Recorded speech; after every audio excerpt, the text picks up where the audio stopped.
आखिर राज ने दीप्ति से ऐसा क्या कहा कि दीप्ति की बोलती बंद हो गई। मैं हूं कहानी वाली पूजा।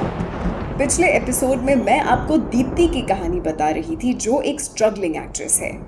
She is approached by Raj for a film, और जैसे ही दीप्ति को लगता है कि सालों के इंतजार के बाद अब उसे एक अच्छा ब्रेक मिल गया है, राज उससे एक अजीब सी बात कह देता है, जिसके बाद दीप्ति खामोश हो जाती है।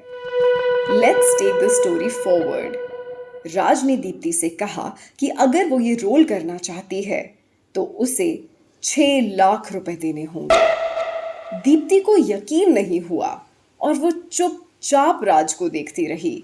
दीप्ति की खामोशी देखकर राज ने कहा कि इस रोल के लिए लड़कियां 10 लाख तक देने के लिए तैयार हैं, पर क्योंकि दीप्ति आयुष कपूर प्रोडक्शन हाउस की पहली पसंद है, इसलिए उसे सिर्फ 6 लाख देने होंगे। दीप्ति ने धीरे से कहा कि वो एक मिडिल क्लास फैमिली से है और उसे अपनी फैमिली से इस बारे में बात करनी होगी। 2 दिन बाद दीप्ति ने राज को फोन किया और कहा कि वो राज को 6 लाख रुपए देने के लिए तैयार है। शाम को वो दोनों मिले और एक एनवेलप दिखाते हुए दीप्ति बोली कि वो राज के लिए 6 लाख का चेक लाई है, पर ये उसका पहला प्रोजेक्ट है, इसलिए वो राज को कुछ मीठा खिलाना चाहती है।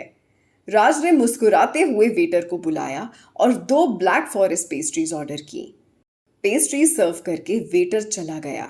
जैसे ही राज ने पेस्ट्री खाने के लिए हाथ बढ़ाया, किसी ने उसका हाथ पकड़ लिया।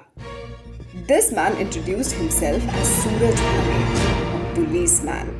He was in civilian clothes and he mentioned that he was listening to the entire conversation between Raj and Deepti from the next table. सूरज के एक इशारे पर कुछ पुलिस इंस्पेक्टर्स वहां दौड़ते हुए पहुंच गए।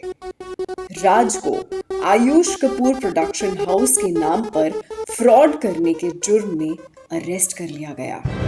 दीप्ति की सूझबूझ की वजह से जाने और कितने लोग राज के फ्रॉड से बच गए। राज ने कन्फेस किया कि वो ऐसे फ्रॉड सालों से करते आ रहा था, पर किसी ने उसे पकड़वाने की कोशिश नहीं की। Deepti was the first one.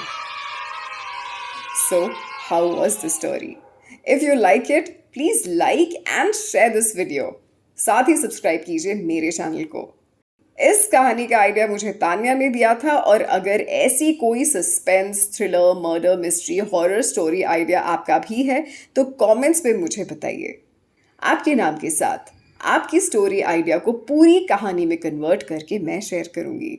This is Kahani Wali Pooja, and I will see you soon in the next video. Take care.